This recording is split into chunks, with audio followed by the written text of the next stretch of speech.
Bapak Ibu Saudara-saudara, shalom. Kuat sedikit, shalom. Ada sukacita. Tema kita hari ini adalah mengikuti Yesus rela berkorban. Jadi siapa yang mengikuti Yesus harus apa? Rela. Saya mau tanya, saudara rela kok tidak? Berani berkorban kok tidak? Yakin? Terlalu yakin atau yakin saja? Terlalu yakin. Luar biasa orang di Kiutenu ini memang. Terlalu. Saudara-saudara, coba ingat. Kapan terakhir kalinya saudara kasih keluar uang dalam jumlah yang sangat banyak? Kapan terakhir kali saudara kasih keluar materi yang sangat banyak? Sapi 10 ekor lepas, uang 10 juta lepas. Kapan terakhir kali? Pernah kok? Renungkan saja. Tadi kan saya mulai saudara bilang rela ini. Masih rela kok? Saya lihat suara mulai turun sedikit. Itu dia pun masalah. Tapi direnungkan.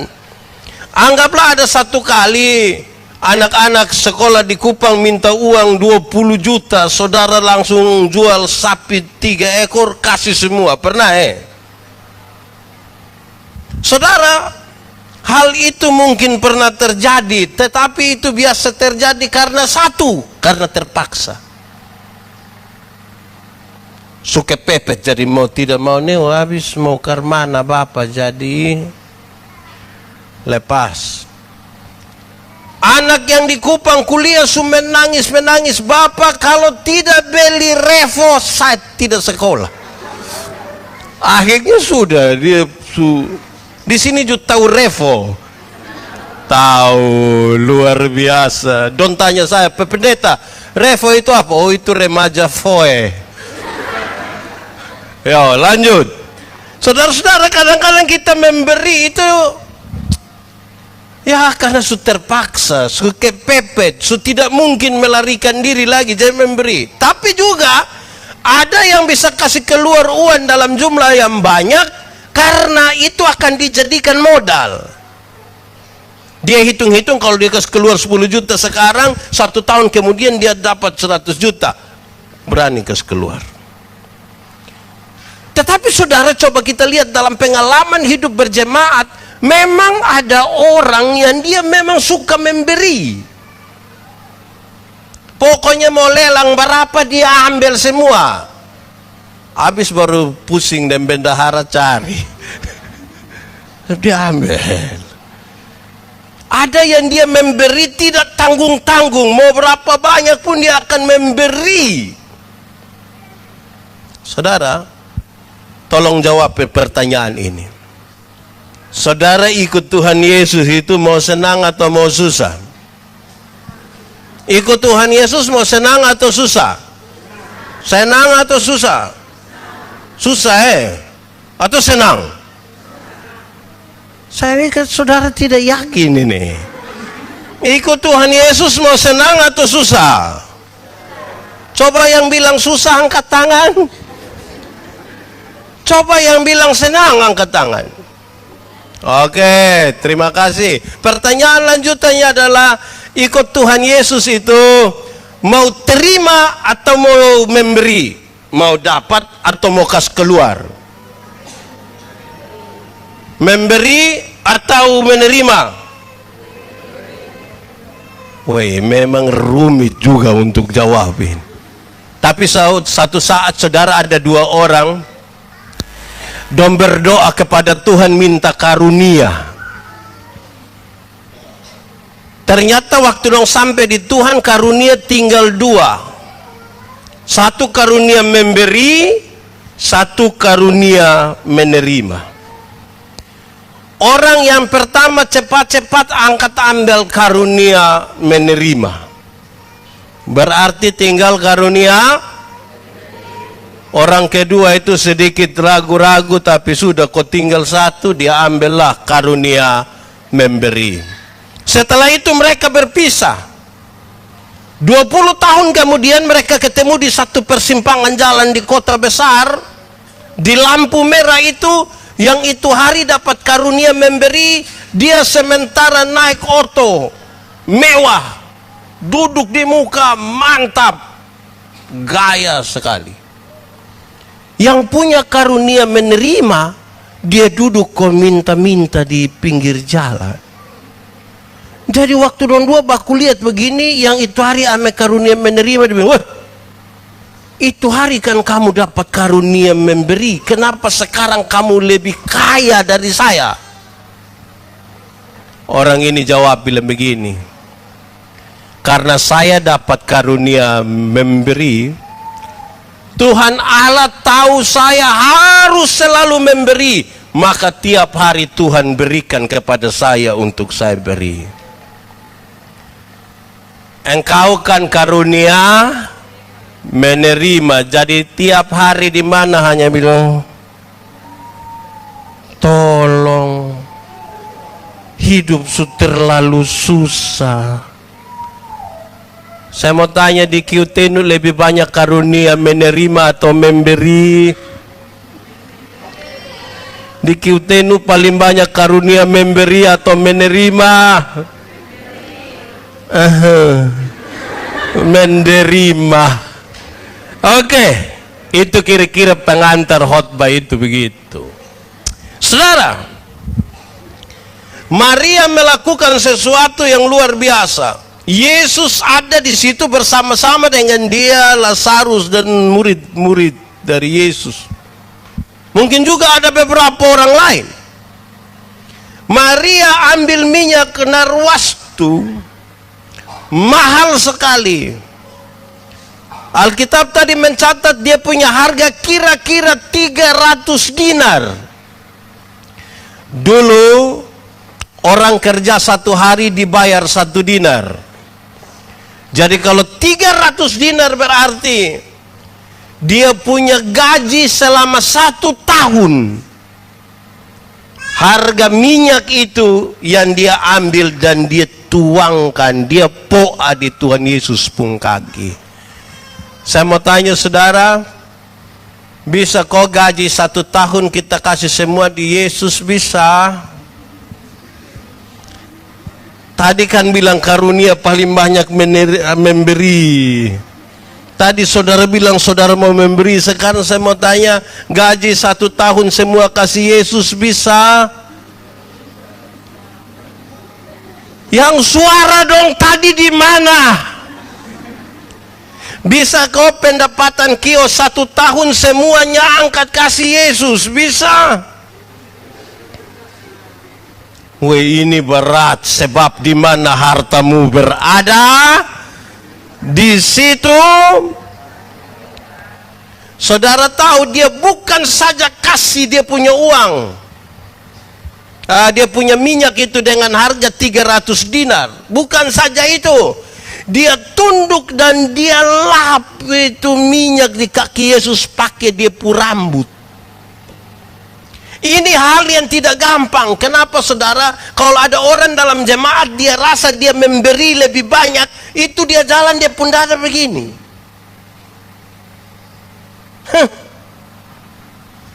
Lo atau nimsa. Maria memberi dan kemudian tunduk. Saya bayangkan perilaku kami jemaat kita semua ini. Kalau kita memberi dalam persembahan saja itu, kalau kasih 1000 itu kita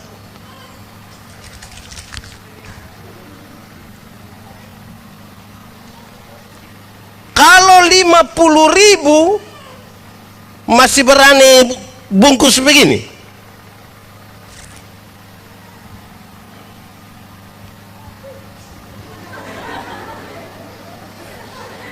Pakai baca lagi di mimbar kecil.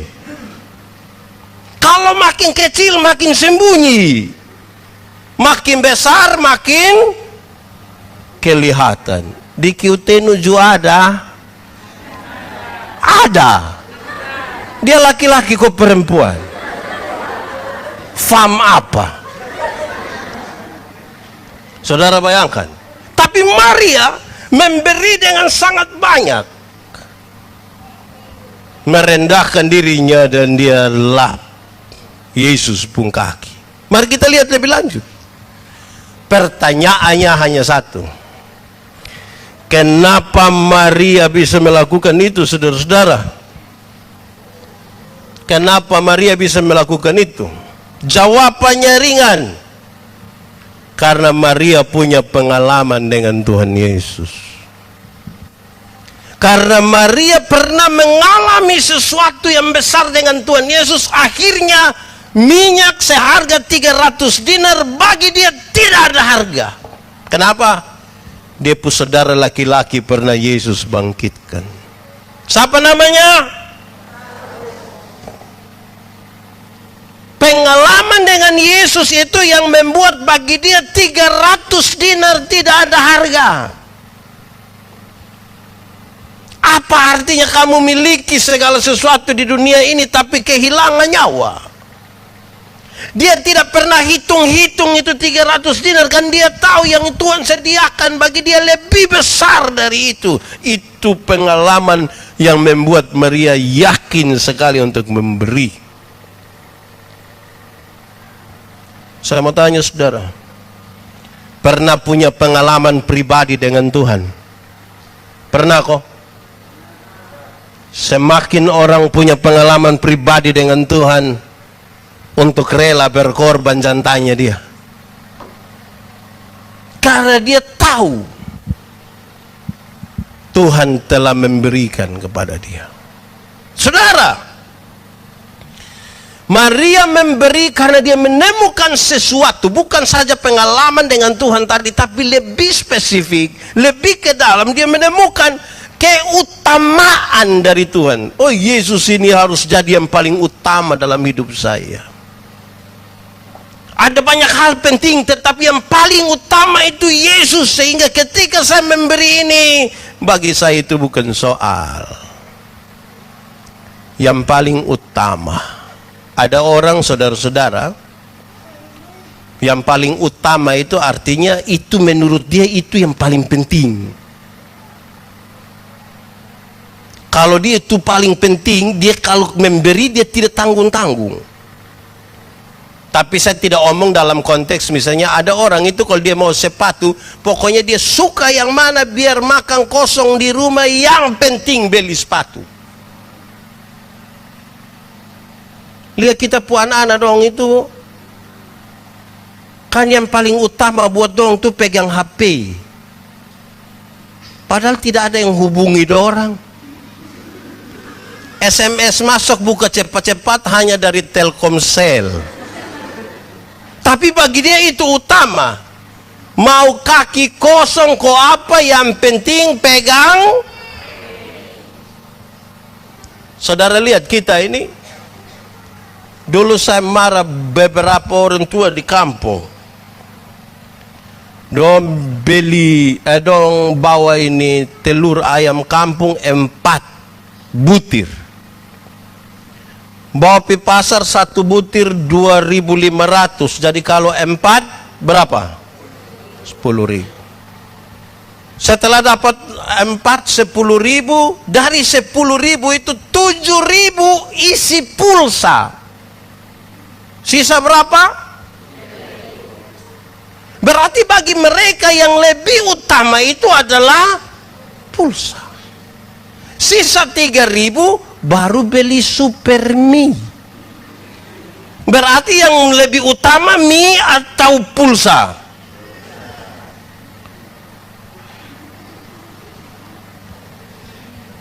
Itu yang saya marah dorang. Saya biasa heran deh mama dong ini. Bawa telur ayam kampung, pergi hanya beli super mie. Padahal di super mie itu hanya ada gambar telur. Bagaimana kamu bawa telur asli untuk beli gambar telur? Itu aneh itu. So gambar telur lain setengah. Tapi dia jual telur asli untuk beli telur palsu. Karena dia mau beli pulsa. Yang utama mana sekarang? Pulsa. Di QTNU ada? Ada. Itu anak-anak kok orang tua? Orang tua juga. Woi, siapa po istri? Saudara lihat, dia menemukan keutamaan. Yesus paling utama dalam hidup ini. Kalau kita tidak pernah berpikir Yesus utama, jangan bicara tentang memberi. Orang-orang percaya di dalam Tuhan itu memberi bukan untuk pancing kau dapat. Kita bukan memberi supaya kepadamu diberikan banyak, tetapi kita memberi karena Tuhan lebih dahulu memberikannya buat kita. Amin kok. Siapa yang tidak pernah dapat apa-apa dari Tuhan? Coba angkat tangan. Saudara bayangkan kalau kita masih bisa hidup pagi hari ini saja, itu tanda Tuhan bekerja dalam hidup kita.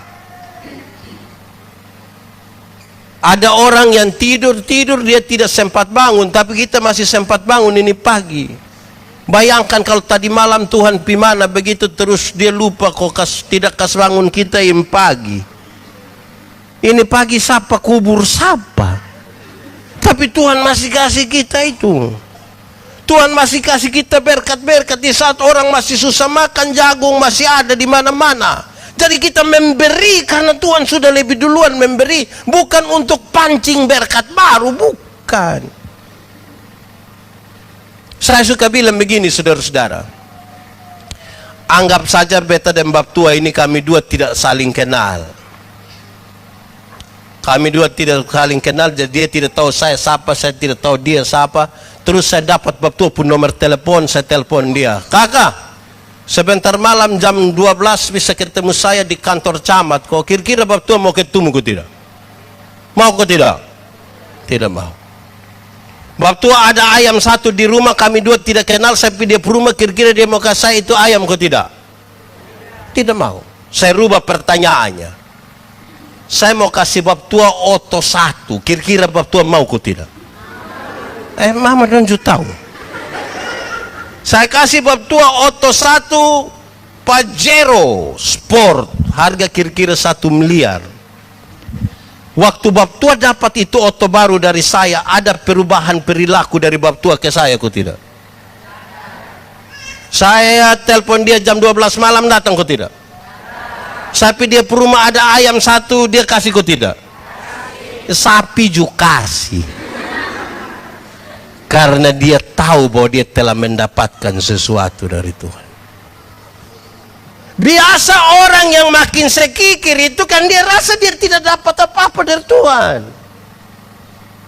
Yang makin sekikir itu kan dia rasa dia kerja ini bukan Tuhan yang bantu, kok dia kerja sendiri. Nah, kapan Tuhan bantu kita buka kebun? Kapan? Kapan Tuhan bantu kita kopi kok tanam jagung? Ada kok. Jadi dia pikir dia yang kerja, untuk apa memberi bagi Tuhan? Tidak penting. Mari kita lihat sekarang Yudas. Di sini ada yang nama Yudas. Ada kok tidak? Tidak ada. Ini nama Yudas ini setiap kali sebut ini nama apa yang ada dalam saudara pemikiran. Ini ada bayi baru yang ini hari dibawa ke gereja, dia pun nama Justin. Saya yakin ada yang ada anak di sini tidak agak susah nama Yudas. Karena setiap kali nama itu disebut, yang di kita potak bilang, nah Yudas, penuh kepalsuan. Alkitab yang kita baca tadi kasih tahu, Yudas itu berpikir tentang keuntungan. Dia hanya pakai kemanusiaan untuk mendapatkan keuntungan. Apa maksudnya? Yudas bilang begini, untuk apa minyak seharga 300 dinar ini kita buang? Lihat sini, jangan lihat itu anak. Untuk apa minyak seharga 300 dinar kita buang? Lebih baik kita jual dan uang kita kasih kepada orang miskin. Yudas omong begini karena apa? Dia berpikir tentang keuntungan. Toh kalau ini minyak sudah jual habis, dia yang bendahara, dia yang kelola. Kelola uang banyak ini juga baik. Saudara pernah dapat kok tidak? Pernah rasakan, pernah dengar kok tidak, kalau orang kelola uang itu buku harga 7,5 ma dia omong deng aci kok taruh 10.000. Pernah kok pernah dengar? Atau sendiri bikin? Itu dia pun nama panggilan Yudas. Karena dia kelola uang itu kepentingannya dia pun diri. Masa kok buku 7.500 dia bikin 10.000? Enaknya kelola uang. Akhirnya semua dana ini dia yang bendahara. Dia yang tahu semua, termasuk tahu semua harga. Ini kita bisa bahaya ini. Semoga di Kiutenu ada. Karena kita berpusat pada diri sendiri, berpikir seperti Yudas. Nama tidak mau nama Yudas, tapi berpikir seperti Yudas. Itu mau rela memberi bagaimana? Karena yang dia pikir adalah keuntungan sebesar-besarnya. Pembacaan tadi kasih tahu, Yudas seorang pencuri. Dia perampok. Tapi dia tidak bikin keteku dorang. Dia tidak rampok orang pembangunan, dia tidak pirampok orang purumah, dia tidak pi di mana-mana. Dia merampok orang pun kepercayaan. Kasih kepercayaan kok dia urus itu yang dia salah gunakan itu kepercayaan. Bagaimana bisa berkorban bagi orang lain? Saudara-saudara, kita ini mari jujur, kadang-kadang Tuhan pembaran juga kita rampok bawah.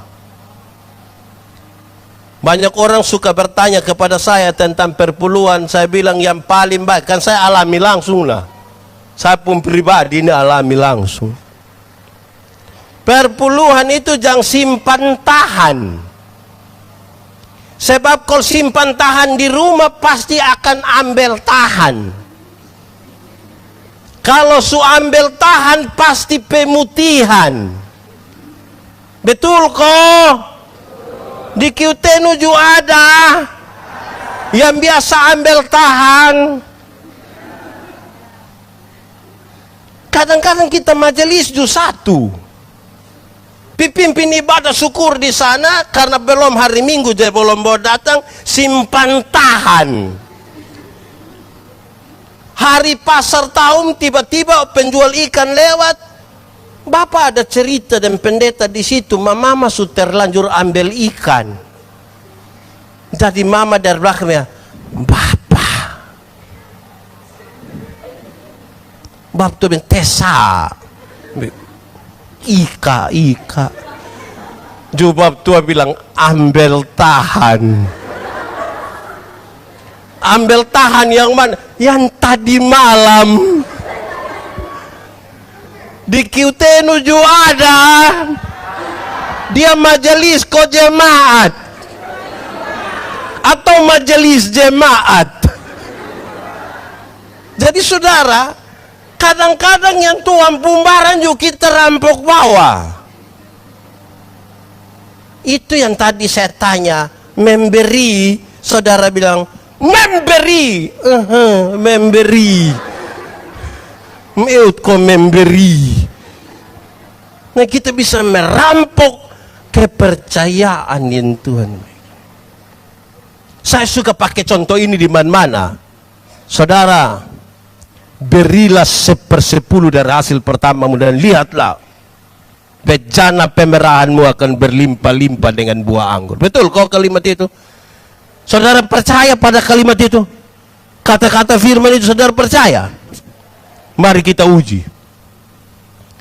Kalau 10.000 per puluhan berapa? Kasih kok tidak? Kasih kok hanya 1.000 saya.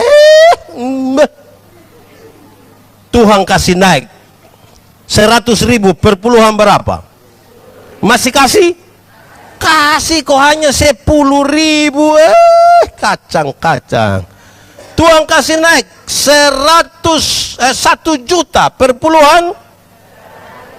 Masih kasih? Kasih kok hanya 1 lembar.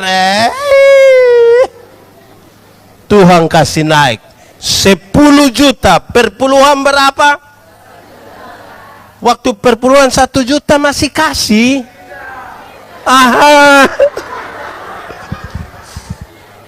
Waktu perpuluhan 1 juta kita pikiran Bapak. Ambil 1 juta di tangan kiri, 9 juta di tangan kanan, dia lihat ulang-ulang begini. Terus dia bilang, Tuhan juga mengerti. Betul. Kiutenu ada. Fam.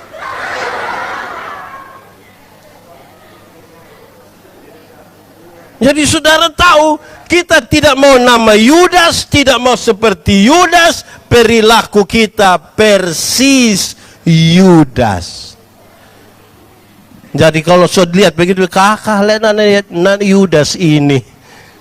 Baik, saudara lihat Tuhan Yesus dalam pembacaan tadi. Saya kira Tuhan Yesus menjadi tokoh kunci dalam pembacaan tadi. Saudara-saudara, dalam budaya Yahudi, saudara-saudara, pengurapan itu sangat terkait dengan sebuah suasana pesta. Suasana sukacita di mana orang kumpul menikmati, makan, minum, dan mungkin berpesta pora, makan dan lain sebagainya, menari. Jadi ketika Yesus bicara tentang penguburan, kematiannya, ini sesuatu yang sangat sulit dipikirkan oleh manusia. Bagaimana mungkin Yesus berkata tentang penguburan? Perkataan ini mengejutkan banyak orang. Di pesta itu orang tidak mau pikirkan maut, orang tidak mau pikirkan susah, orang mau yang senang-senang. Kita pu anak dong itu kalau pi pesta itu makan kosong juga tidak apa-apa, mie saja tidak apa-apa, kuasa tidak apa-apa, yang penting senang. Kalau mulai lagu Bapak Mantu dari mana? Oh di sini juga tahu langsung ayo semua tangan di atas. Feting kau nalipu, semua bangun langsung. Apalagi kalau lampu mulai mati hidup, baru dari dalam juga mati hidup. Tua berapa botil? 1 pertama 1 bertambah. Itu mati don tidak pikir. Itu mati tidak pikir itu. Gas. Kita orang ini akhirnya gereja don tidak pikir. Saya berkhotbah di banyak tempat di pedalaman TTS. Saya bilang orang Timur ini kenal 2 macam bunyi gong. Sene. Bunyi gong pertama bilang teng teng teng teng teng teng. Lenane sene klei. Bunyi lonceng gereja. Waktu dengar bunyi lonceng gereja, banyak suami akan bilang di dia pu istri, Mama, I'm naukit. Tapi ada bunyi gong yang kedua, itu dia pun tempo lebih cepat. Dia pun bunyi bilang begini.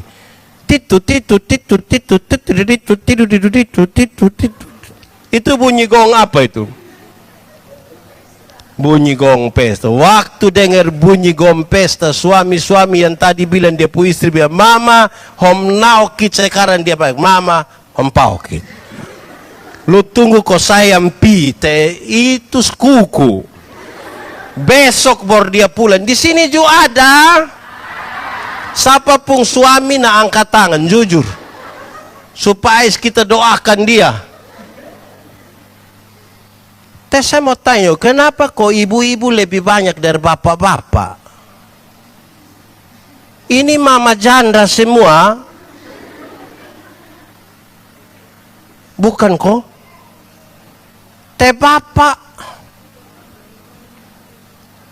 ya saudara-saudara, bapak tidur.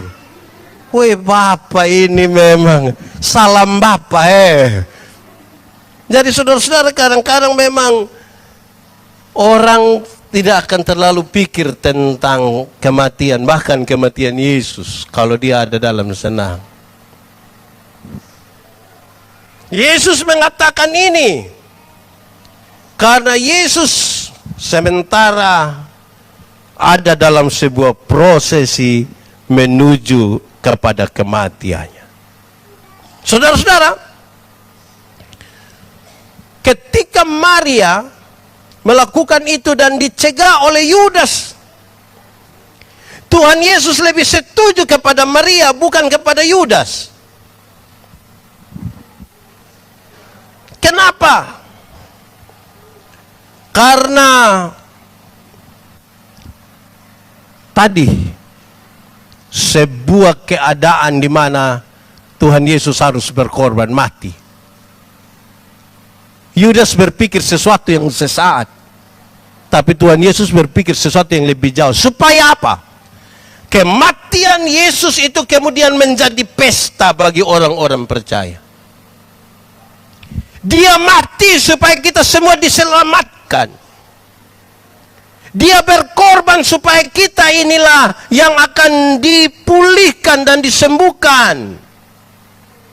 Oleh bilur-bilurnya kita menjadi sembuh.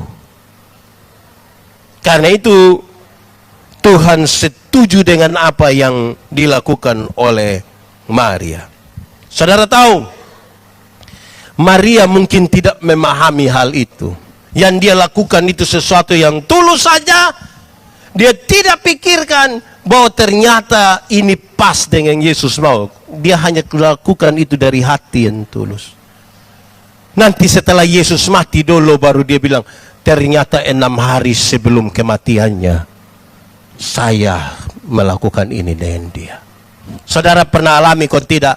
Ada satu orang yang dia mati, pas dia sudah mati baru bilang, ternyata betul kapan hari ini kami dua baru ketemu.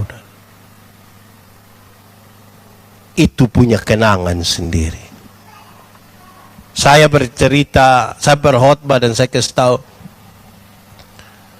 kami punya tokoh jemaat satu di Agape meninggal. Dan ada satu kisah yang baik, yang teringat sekali. Beliau berangkat ke Surabaya dan kemudian kami tidak lagi ketemu dan kemudian beliau meninggal. Itu tanggal 3 Februari. Masih telepon dengan saya dan Ibu Pendeta, kami video call. Dan kalimat yang diucapkan ketika mau berakhir itu telepon, beliau bilang begini. Waktu itu Ibu Pendeta pas ulang tahun. Jadi orang tua ini bilang begini, Ibu Pendeta, happy birthday. Dia ketika ucapkan itu kalimat dia air mata jatuh. Dan ternyata setelah dia mati tanggal 21, baru saja yang Ibu Pendeta mengerti itu kalimat terakhir yang orang tua itu ucapkan bagi Ibu Pendeta. Jadi selama sekarang masih ada waktu dengan istri, dengan suami, dengan anak-anak orang tua, nah bikin yang baik-baik. Supaya waktu mati bilang, ternyata itu hari baik dia datang. Jangan sampai dia mati dalam keadaan mabuk parah. Pas dia mati dia bilang, puji Tuhan.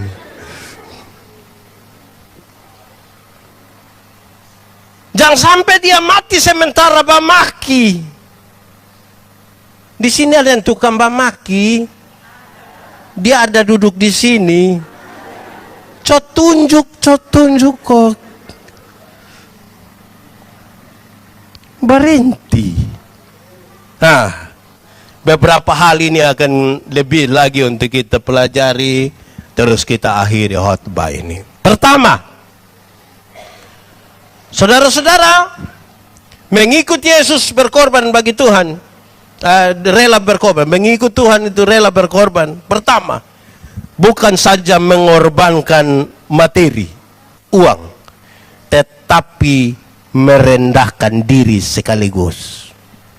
Maria taruh itu minyak, tetapi dia mau tunduk untuk lap pakai dia pun rambut. Mahkota dia pakai. Merendahkan diri. Memberi kalau tanpa merendahkan diri, itu urusannya hanya soal material, hanya soal uang. Dia bisa ukur orang dari uang. Semua hanya tentang uang. Ada uang di mana dan dia pi. Kalau uang tidak ada, dia tidak pi. Ada makan di mana dia pi. Tidak ada makan, dia tidak pi. Karena ukurannya materi. Tapi kalau dia pakai merendahkan diri, itu baru betul. Karena semua orang bisa memberi, tapi tidak semua orang bisa memberi dengan merendahkan diri.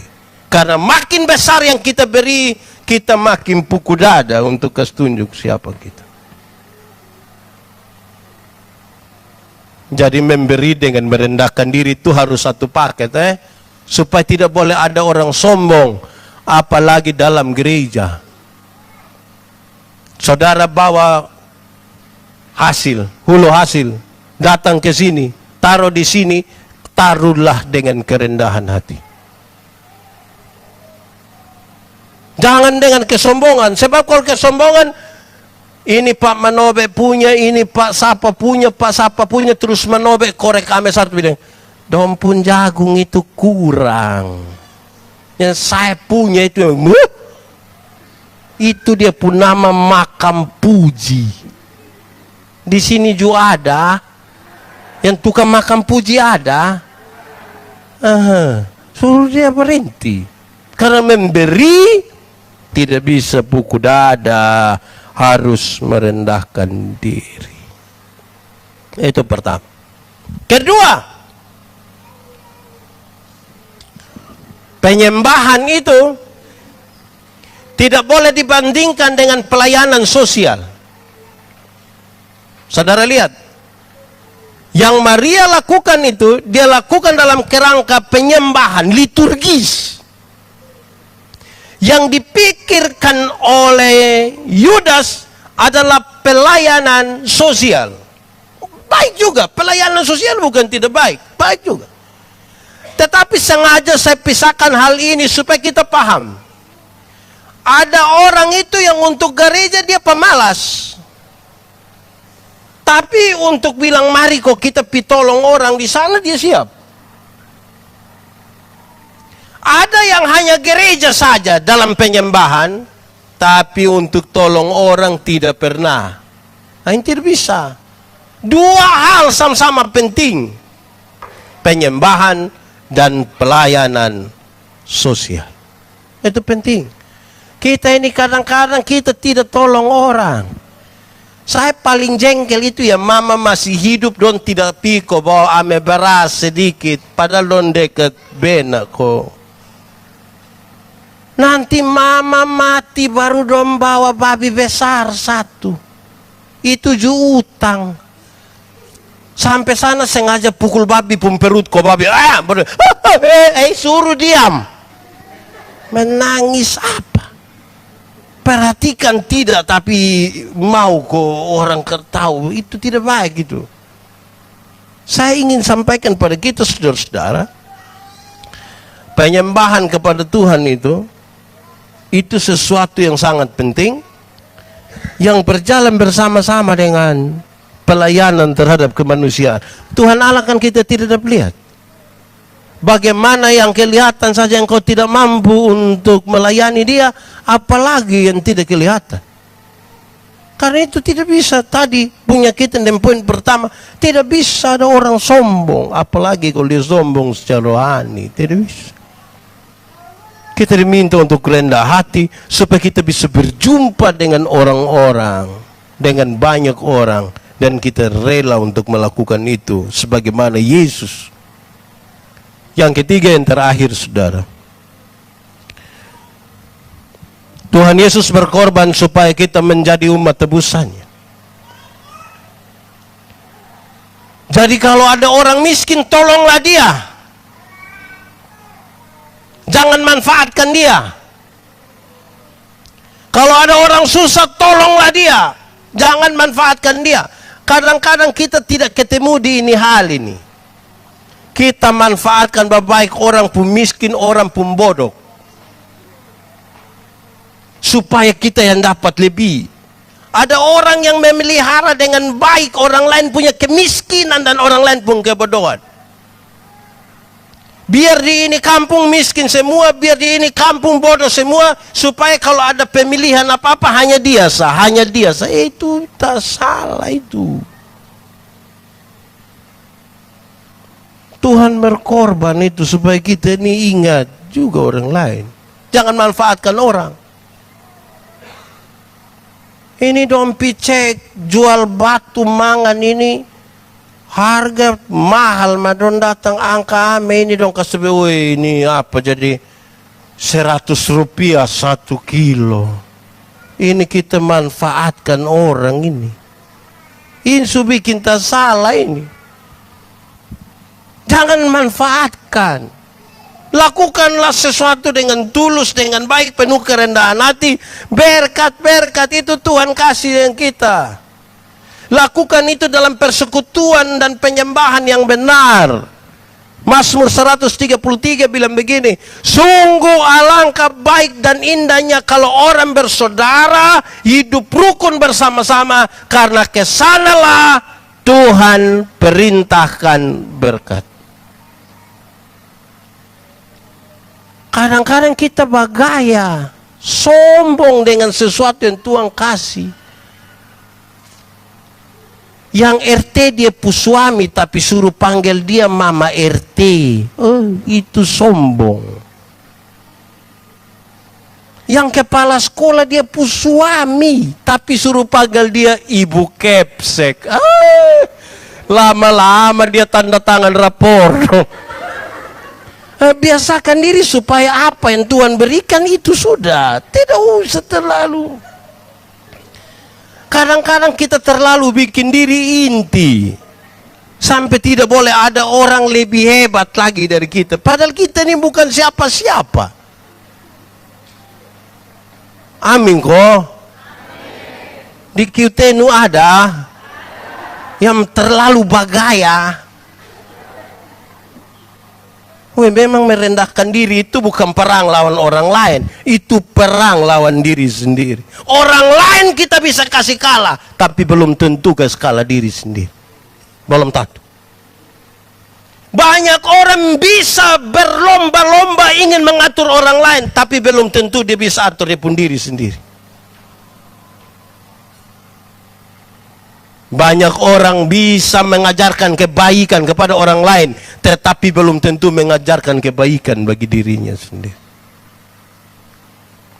Dan karena itu pelajaran-pelajaran dalam kitab suci, termasuk pembacaan hari ini, mau menolong kita semua supaya sadar Tuhan Allah yang luar biasa saja mampu merendahkan diri dan rela. Saya mau tanya saudara, menurut saudara Tuhan Yesus bisa lawan itu orang dong yang tangkap dia, kok tidak? Terlalu bisa. Tapi dia merendahkan diri. Kenapa? Ada misi, ada kerja Tuhan di situ yang membuat dia harus ingat, tahan engkau pun diri untuk kemuliaan Allah, supaya manusia ini bisa diselamatkan. Saudara, kehendak kita itu hanya boleh dijalankan kalau pas dengan kehendak Allah. Kalau tidak, nanti kita akan cenderung memanfaatkan orang lain kesempatan itu. Mari kita rendahkan hati kita. Kita tunduk kepala di hadapan Tuhan. Mari kita berdoa. Kita minta kepada Tuhan supaya berita firman ini tertanam di dalam hidup kita dan menjadi buah dalam hidup kita. Mari kita berdoa.